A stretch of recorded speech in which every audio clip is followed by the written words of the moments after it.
So, dito kami ngayon sa homestay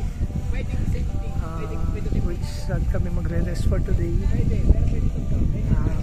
kasi later at 1 AM akit na kami Mount Pulags.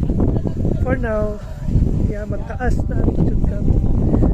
Nagkukat sila doon, drone testing lesson, and sobrang lamig. Naka 1 layer jacket, sobrang lamig. Hinigin ako. Ito yung mga kagroup coordinator namin. And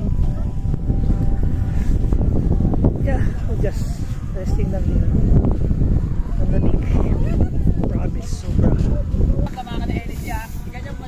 Carrot doon, no? Malaging carrot. But it's 7:40.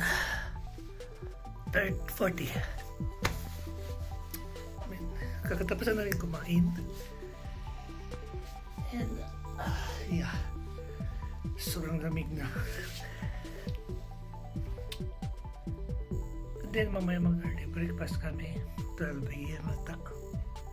Kasi akit kami ng 1 AM. Buti ko kaya lamig. Wait. Alam ko malamig dito pero ganitong kalamig. It's different. Parang kuhan sa aircon. Good night po. Magre-rest na yung iba. Good night first.